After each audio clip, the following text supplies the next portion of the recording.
really appreciate it. Again, my name is Denise Arellano. I'll go ahead and share my screen. And today we will be talking about understanding our A through G requirements. So let me go ahead and present these slides.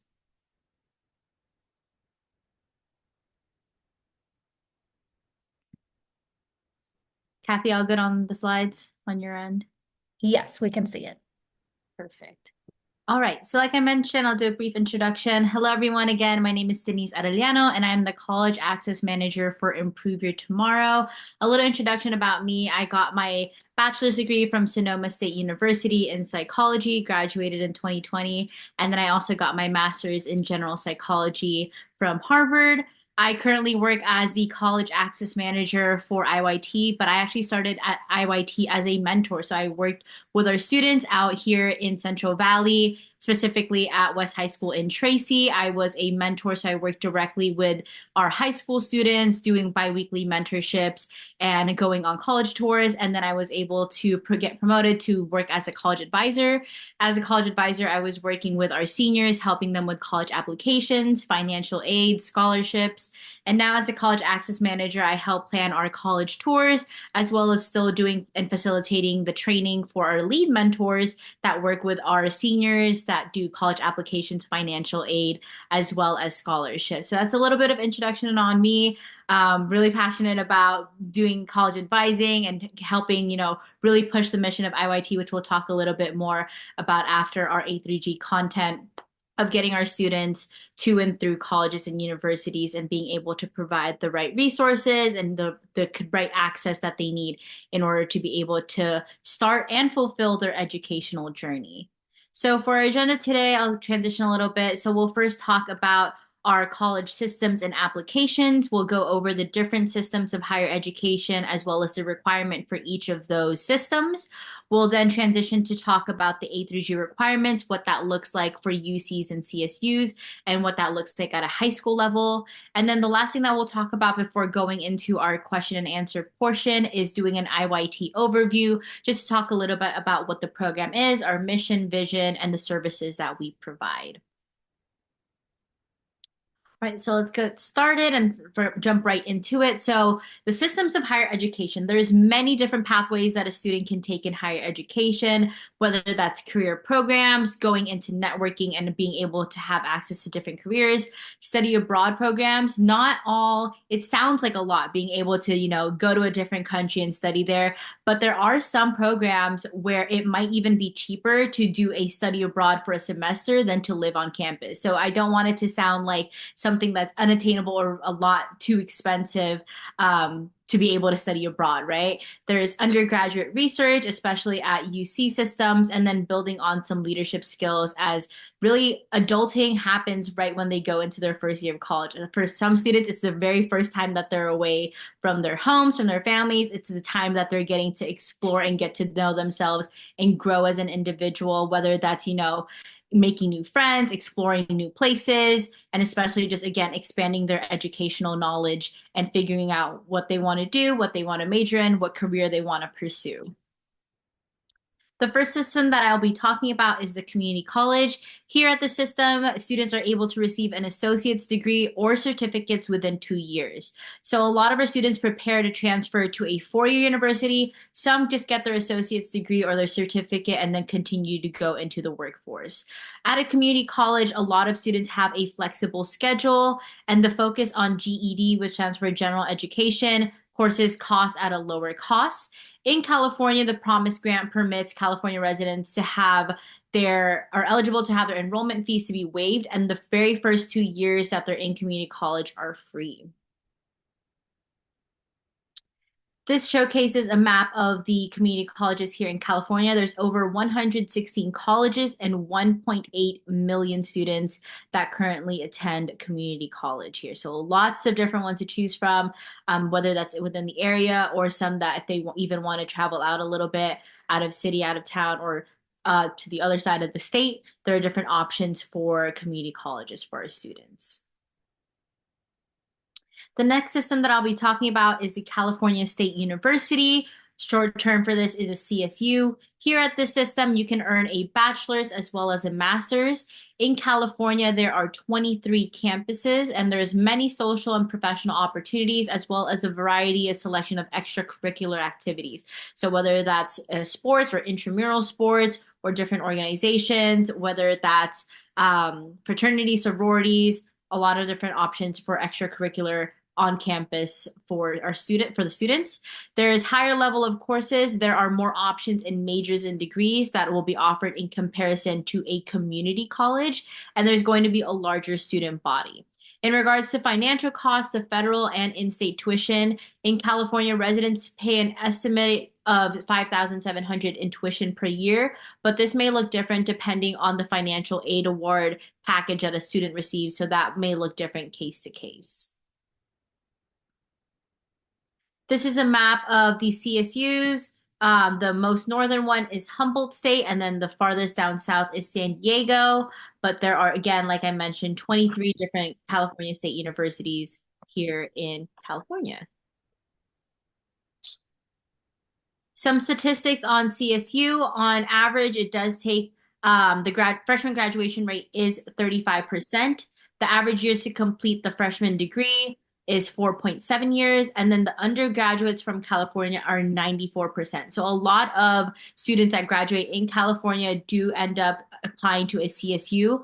And it's interesting because if you are out-of-state student One of their winter clothes. I love it. to a CSU, it does cost more for an out-of-state to come to a CSU, just as it would cost more for a California resident to go to an out-of-state college. So a lot of the majority of students that do attend CSU are from California. In regards to campus size, there are various different campus sizes with about 404,000 undergrads, 477,000 students, and then 56,000 staff and faculty. The smallest CSU campus is Cal Maritime with just about 900 undergrads, while the largest is CSU Fullerton with about 35,000 undergrads. So it truly does vary in campus size, depending on what the student is looking for and what they're wanting to do. In regards to the next system, that will be our University of California. The short term for this is UCs. At this system, students are able to earn their bachelor's, their master's, as well as a doctorate. There are technically 10 campuses, but we say that there are 9 UC campuses because one campus only offers graduate degrees. That will be UCSF. There are 5 medical centers, 3 national laboratories, and then rank some of the best public universities in the world. So not just in California, but in the world. It's typically UC Berkeley and UCLA that are always competing for that top spot. That they see which one is the ranked number 1 best public university. And it serves over 238,000 students. In regards to financial costs, California residents do pay an estimate about $13,000 per year in tuition to attend a UC, and California undergrads get an average of about $18,000 in grants and scholarships with the help of costs. So again, this may vary depending on the financial aid package that you are awarded, depending on the UC. Here it showcases the map of the different UCs that California offers, including Berkeley, Davis, Irvine, Los Angeles, Merced, Riverside, Santa Barbara, Santa Cruz, San Diego, and like I mentioned, UCSF currently only offers graduate programs only. Some statistics on the UCs, 83% of the undergrads are from California. It takes about 4.17 years on average to complete a degree for a freshman, and then the freshman graduation rate is 86%, which is fairly high. For a campus size, in comparison to a CSU and CC, it's going to be a lot larger. There's over 20,000 undergrads, 280,000 students, and 227 faculty and staff. The smallest UC campus is UC Merced, while the largest is UCLA at 32,000. So kind of think about it, we'll talk a little bit about more when we're comparing our CC to our CSUs and UCs, but a class size at a community college looks about 20 to 25 students. At a CSU, it's about 30 to 35. at a UC, it's going to be over 50. And there are even classrooms where your typical biology 101 or statistics will have up to 200 to 500 students in one classroom just because of how large their campus size is and the class size. So as I was mentioning, kind of starting to talk about the differences in comparing a community college, so a 2-year versus a 4-year with our CSUs and UCs. So like I mentioned, at a community college, the class size is a lot smaller. For degree programs, they do offer only 2 years for an associate's degree or certain certificates. For transferring credits, most but not all credits can be transferred to a 4-year. So it's very important that if your student decides to pursue the community college route first, that they know whether or not they want to transfer, because that then determines what pathway that they're on when they start community. And we want to make sure and we continuously teach our students how to advocate and reach out to their counselors to set up those appointments, because we want to make sure that the classes that you're taking, you're receiving credit for. So by the time that you're transferring, you want to make sure that the credits and the classes that you've taken are able to be transferred to that 4-year university that you're looking into. In regards to tuition at a community college, again, it's going to be more affordable for academic quality. They're more likely to interact with professors that have a background in that industry. And because due to that smaller class size, there is more one-on-one time to be able to to know your peers more as well as your professors more, and just be able to have more of that face-to-face time with the professors in comparison to a UC where it might be difficult to kind of go into office hours, or again, if you're in those large classes with 200 to 500 students, it's difficult to have that one-on-one time with the professor. In regards to student life, there is, for most but not all, community colleges do not offer on-campus housing. For a lot of community college students, they are commuters, which means they live at home and then commute to the school for their class. So there is less on-campus activities. So this is why we really encourage our students, if you go to a community college, to sign up for a club, join an organization, or find something that will make you go to the campus besides going to class, because it does get, it's difficult to have that motivation when you're only going for a class. It can feel kind of tedious. So we want to make sure that you're able to still get that full college experience by joining, whether that's an intramural club for the sport, or going to an organization, whether that's cultural, or there's tons of different organizations and clubs for students to join. I mean, there's clubs like Disney Club. So whatever their interest is, and if there is a club that they're interested in that's not offered, that's something that they can create and meet with the associated students to have that as an option for them to join while they're there on that campus. Continuing with the comparison, in regards for community colleges, there's a lot more flexibility. The student age range can be from 15 to 60. There are some students in high school who might be trying to get ahead and catching up on some credits, so they're in community college classes. There might be some parents and family members that are going back to school and getting back to their degree. So there is a larger age range that you'll see, as well as scheduling classes around work and other responsibilities. So there might be more offerings for night classes, as they do know that a lot of their students tend to work part, if not full time. So there is more flexibility in when choosing classes. In regards to financial aid, community college students are eligible, and 60% of those who apply receive aid. And especially now in that past that COVID time, right, there's a lot more options for online classes to attract a wider range of students and being able to join online, or whether that's kind of half and half, where one day they might meet online and one day they might meet in person. The last one is the career prospects. So many jobs can be accessed with an associate's degree, but a 4-year degree will give you access to a wider range of careers, which is why most students tend to or plan to transfer from a community to then get their bachelor's at a CSU. So kind of just talking, like I mentioned, about the different pathways. At a community, you can just get your associates, or you can go straight to transfer and go to a 4-year to then get your bachelor's. Or you can get both. It might take a little bit longer, but you can get your associates and then transfer over to get your bachelor's. But some might just want to transfer and go straight to the bachelor's, so they're not going to get their associates, and that transfer period may take a little bit shorter time in comparison to a student that is interested in getting their associates and their bachelor's degree. The next system that I'll be talking about is private and out of states. Here at this system, you can earn your bachelor's, your master's, as well as your doctorates. So most of the funding does come from donations and tuition as opposed to taxes and federal funding that is used by UCs and CSUs.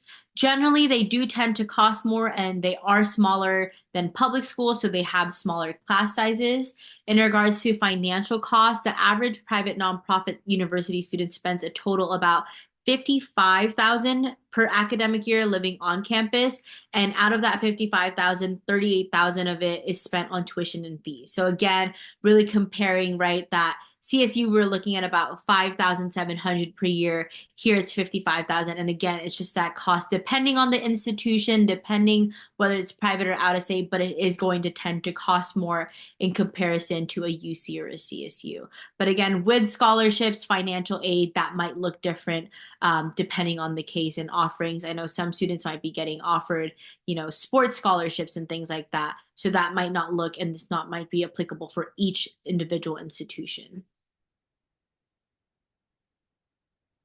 Some factors to consider if your student is interested in out-of-state colleges is to research the state reciprocity and exchange agreements. There are some specific states that have an agreement with California to match and not have that out-of-state fee covered. Applying for a tuition waiver, establishing residency. Something that's really interesting is that if you are, for example, I use my best friend, she was really, really wanted to go to Georgia State. And that's where she had her mindset to. But she knew that coming from California, it was going to cost more to go straight to Georgia State. So what she did was she actually went to community college in Georgia State. She had some family members live there. And so with that, after 1 year of doing community college there, she was able to be a resident of Georgia so that when she did apply to Georgia State, she wasn't a California resident anymore. She was now a Georgia resident. So she wasn't charged those out-of-state fees. For some specific students, they might have legacy already to the out-of-state college. So that's an option to apply to a school where you have legacy, applying for merit and need-based scholarships, visiting the college fairs and open houses. I know some of our unified school district host college fairs, some specific campuses might host college fairs, and there's also some organizations that come to Sacramento where tons of different out-of-state college and outreach and recruiters will come to kind of present about the college. So you're able to hear more about what they have to offer, what the social life and school might offer, and what that looks like, so that you're able to see tons of different colleges, both in-state and out-of-state, during those college fairs. And then considering the on-campus social life, and then spending a little bit extra time on the application process. For privates and out-of-state schools, they do tend to have a personal insight question or an essay portion. So there is a little bit more requirement in their college application in comparison to maybe a CSU where they're only asking for information and transcript, grades, things like that. The UC application, which we'll touch on a little bit, will have the personal insight questions as well. So there is a short essay portion where they have to answer 4 out of 8 different questions that the student feels most that they relate to. So there is a little bit more requirement on that end with the UC, as well as privates and out of states, which may also ask for a letter of recommendation and things like that. So we want to make sure that if a student is considering going out of state or private, that they spend a little bit more time on their application process. The last system that I'll be talking about are the historically Black colleges and universities. The short term for this is HBCUs. Here you can earn a bachelor's, a master's, as well as a doctorate. Currently here in the United States, there are 107 HBCU institutions, both private and public, which also includes some medical and law schools. The average cost is average total cost of attending an HBCU is between $26,000 to $30,000 for on-campus students. This looks a little bit less for those that live off campus. This showcases a map of the HBCUs. Again, it's going to be more on the East Coast side, with serving over 228,000 students. And like I mentioned before, there are both different institutions, both public and private. Some statistics on HBCUs, there is about a 40% acceptance rate. The GPA, depending at the institution, may range from a 2.5 to a 3.0, and then 70% receive financial aid and are eligible for the Pell Grant, which is acquired through the FAFSA application. We're going to transition a little, pause for any questions in regards to systems before we kind of take a deeper dive on the A through G requirements. If there's any questions, feel free, or you can also put in the chat, and we'll get to it as we go along.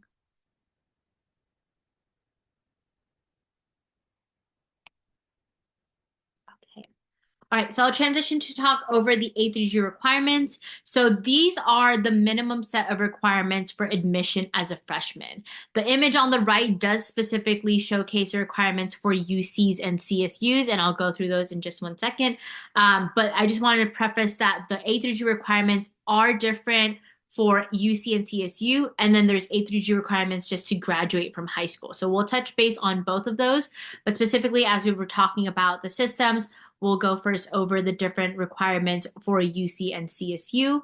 So for history, so the letter A is for the subject of history, and 2 years are required, both for a UC and a CSU.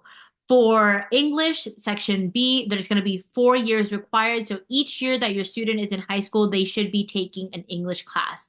Again, that's for UC and CSU. It is required that a student takes 4 years, and this is the admission requirement. For section C, mathematics, 3 years is required for both a UC and CSU, but 4 years is recommended. So again, 3 years is required, but it's recommended that students take 4. For both a laboratory and a language, sections D and E, it is required for UCs and CSUs to have 2 years, but it is recommended to have 3. And then the last two, visual and performing arts, as well as a college prep elective, sections F and G. There is 1 year required for both of those requirements, as well as for both UCs and CSUs. So this is what, when the student applies to a UC or a CSU, this is what the institution is looking for, an admission that they have met all of these A through G requirements. So by the time they have completed all 4 years, they should have taken 2 years of a history, 4 years of an English, recommended 4 years of math, but required 3, recommended 3 years of a laboratory science, required 2 years, and then recommended 3 years of a language, required 2 of the same language. So it has to be, for example, Spanish 1 and 2 or French 1 and 2. It can't be Spanish 1 and then French 1. So it does have to be 2 years of the same language, a visual and performing arts, and then 1 college prep elective. So these are the requirements, again, once they're applying to a UC or a CSU, this is what they're looking at. This is 15 in total. 11 of these are expected to be completed by their junior year of high school. So there is some leeway, right, so that they're able to catch up and stay on track. When we do our mentorship, we make it important that we emphasize that your freshman year of high school does matter, right? And coming in from middle school into going to high school, I know it's a transitional period and some students have to, kind of dip their feet in and get used to the different, the higher level of courses, the more assignments and things like that. But your freshman year does matter, and you want to make sure that you get off to a good start, right? Because it is difficult. It's not impossible. Once they're off track, there is still ways, and we'll touch base on how to get back on track. But these are it starts off freshman year, how you set the pace in this marathon. And this is why we kind of have this image of the race here, of how to go throughout your 4 years of high school. So again, like I mentioned, this is for UC and CSU. For California high school requirements, it is very similar, but there are some differences, which I'll point out. So for the California A through G high school requirements, students are required to complete 3 years of English, 2 years of mathematics, 1 year has to include algebra, 2 years in science, 3 years in social studies, and then 1 course in visual performing arts, world language, and then 2 years of physical education. So the difference is that the A through G for UC and CSU admission does not count physical education as one of the requirements, right? And then again, for here, it's going to be a little bit less. These are just high school graduation requirements. So again, that 4 years in English, here it's required 3. The 3 years in mathematics, here it's required 2. And then we still have those 2 years of science, 3 in social studies, and then 1 in that visual performing arts or language. But there it's going to be visual and performing arts and a language as well. in addition to that college prep elective. So what are the purpose of A through G requirements? So students must successfully complete these A through G and high school graduation requirements in order to be eligible for admission for a UC, CSU, and other colleges and universities. It is important to ensure that all incoming first-year students are prepared for college-level coursework to promote equity in higher education, and that students should be knowledgeable of what they're expected to complete during high school. So this is why within IYT, we try to make sure that when they are departing from middle school to high school that they already are aware of A through G, right? So that when they're starting their first freshman year, they already know and are knowledgeable about the A through G requirements. But this is why we also do workshops like these to make sure that you guys as parents are as well are knowledgeable about these requirements. So getting back on track. So like I mentioned, maybe that freshman year, a student may have failed their English, right? And there's 4 years that are required. So how do we make sure and what are the different options to get students back on track? So one option is retaking the course, whether that's retaking it during the summer or retaking it during the following school year. So for example, they can be taking 2 Englishes during their sophomore year to make up that freshman year. So like I mentioned, the second was doubling up on courses in the same requirement. And then I mentioned summer school as well, and then dual enrollment. So this dual enrollment is something where they're getting credit for it in whether that's at the community college, but they're also, when they take it there, they're getting credit on their high school transcript. And then now, again, there are online options. So there are, depending on the high school, but I know there are some high schools that offer to complete and retake the course online rather than taking it in person. But again, that is just depending on what the high school your student attends, offers, and what that may look like for them. So touching on the application requirements, so a lot of these are going to be similar. There are slight changes for each one. So like I mentioned, for the CSU, the requirement is to graduate high school and complete those required A through G courses that we looked at. And then the GPA requirement is a 2.5.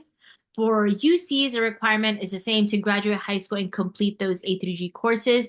The GPA requirement, however, is a 3.0. For private and out of state, the same requirements of graduating high school and completing those A through G requirements. And then depending on the institution, you're looking at a 2.5 to a 3.0, and most, but not all, do require letters of recommendation. For students, they're able to get those from mentors, from coaches, from teachers. It just can't be a family member or a friend.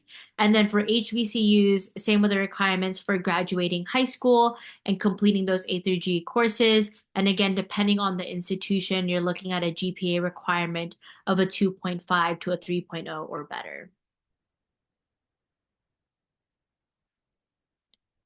And then last but not least, for community college, the only requirement in order to attend community college is to possess a high school diploma or an equivalent of a GED. So there are no GPA or A through G course requirements to attend a community college. I'm going to switch gears a little bit to talk about IYT. So IYT stands for Improve Your Tomorrow. Our mission here is to increase the number of young men of color to attending graduates from colleges and universities with the vision in having a nation in which young men of color are overrepresented in higher education, underrepresented in the criminal justice system, and are leaders in their community. We have the values of liberation, service, character, and teamwork. Kind of focusing on this value of service, this is actually the photo of our very first class that graduated from IYT in 2013. That's when it was founded. And something that's really interesting is that we have a lot of mentors or a lot of students that continue to give back, right? So for example, here, Adam Allen, he was a student at Valley High School and is currently now the program director at our Minnesota site. We have Zach Halsey, who is a student. Again, now he works with our marketing and communications team. So again, it's being able to give back, and a lot of our students then become mentors that work with our students. So it's really great to be able to kind of see that coursework as we are a 12-year commitment with our college access program that start from 7th grade and we provide services all the way through college. And again, to really see them get to and through college. So we do have programs within our program, such as IYTU, which serves at Sacramento State University, and IYTCC that serves our students at the Sacramento Los Rios community colleges. The services that we provide include near peer mentorship. So we do have mentors on site that provide one-on-one mentorships bi-weekly with our students. Within those mentorships, they talk about college advising. So for example, like I was mentioning with our seniors, we help them with their college applications, financial aid, scholarships. With our 11th, from our 7th through 11th grade, it looks more like helping with grades, doing wellness check-ins, and kind of making sure that they're on the track in order to graduate, talking about A through G requirements, seeing what they need to do in order to get back on track, helping students set up meetings with their counselors, things like that. We also do have college trips. So each of our sites do receive a college tour, one in the fall and one in the spring, to a university. So this year we've been to Stanford, Sonoma State, Sacramento State, East Bay, San Jose State. So mostly UCs and CSUs. We do sometimes also trying to get as well as private school institution as well. And then we have academic study hall during our programming time, parent engagement, and where we have events for our parents to interact and come on campus, but also mentors have parent sessions as well so that they know what's happening during those near peer mentorships, and parents are fully aware of what's kind of catching on what's being talked about and what needs to be done. And then for our kind of hand in hand member development, being able to build those soft and hard skills for our students, whether that's kind of building in on knowledge, as well as kind of instilling confidence and motivation in themselves, as well as internship opportunity, which also kind of play a role in that member development. So once our students are on the college side, so whether that's IYT-CC or IYTU, they do have the opportunity to join our internships. We have a career counselor as well that helps them kind of set up, looking at how to do job interviews, to do resumes, setting those things up. And then we do also have IYT internships with different donors and different organizations, and an opportunity for students to participate in that. I just want to mention the IYT sites that are currently in Natomas Unified School District, which includes Jefferson Middle School, Natomas Middle School, Inderkum High School, Natomas High School, and Discovery Continuation School. So currently, these are the sites that IYT serve at within Natomas Unified School District. Thank you so much. I'm going to open it up to some questions. I do see some in the chat, so I'd like to see if those have already been addressed. So are the classes accepted as A through G the same across the CSU UC system, or do some universities require specific classes within? So yes, this will be the same for UCs and CSUs. Those will be the same requirements. Another one, and I'll open it up. I'll stop sharing. Is there any other questions? If there's any questions, feel free to put it in the chat. But what I also want to do is quickly highlight some of our other mentoring programs that are similar to IYT, because IYT is very specific to serving young men of color. I also want to make sure that our families are aware of our other programs that are similar that might be a better fit for their demographics. So let me go ahead and pull this up. Okay, so one of our other programs is the United College Action Network. They are very similar to IYT. They serve 11th and 12th grade students of diverse backgrounds. They are available at Discovery High School, Inderkum High School, Lyra Green Academy, and Natomas High School. And then on this slide, these particular programs are with our local community college, American River College, as well as UC Davis. So the first one, we have our early academic outreach program, which is done with UC Davis. They serve 8th to 12th grade students. Their requirements is a 2.5 minimum GPA, and they serve low-income household or first-generation college students. They are at American Lake School and Natomas High School. We have our educational talent search, which is with American River College. They serve 7th to 12th grade students, low income household, or a first generation college student. And then lastly, our Upward Bound program is also through American River College. They serve 9th through 12th grade students, low income household, or first generation college students. So the TRIO program is at Bannon Creek, Intercom High School, Jefferson School, Leeward Green Academy, Natomas Middle School, and Natomas High School. And Upward Bound is over at Intercom High School. And we just wanted to make sure that you are aware of all of these different programs. They are on site and they are recruiting throughout the school year. They usually do heavy recruiting at the beginning of the year, but they're also recruiting throughout the year. And their whole goal is to help support students meet those A through G requirements, help them get ready preparation for college with financial aid, anything that they might need support with in terms of those academics. They are there to support you. So we'll go ahead and end my presentation here, just a quick highlight, and feel free to ask any questions you may have, either put it in the chat or you can unmute yourself and ask your questions.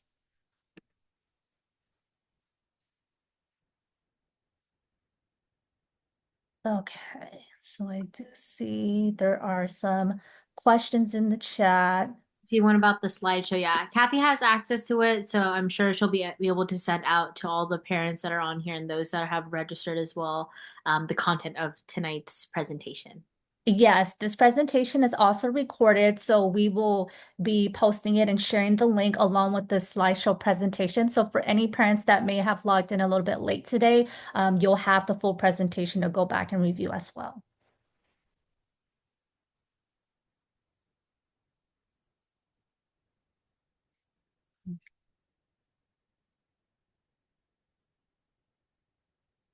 Okay, so there was a question that was sent as a direct message.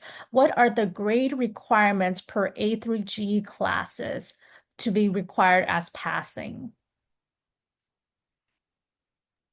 Nothing below a C minus. So it has, in order for it to count on their at the A through G requirement, they can't believe a below they can't receive a grade of a below a C minus. Okay, do we have any other questions? Feel free to unmute yourself or put it in the chat. We want to make sure we're able to provide you with as much information as you need today. If you can't think of anything, feel free to also send us an email or contact us.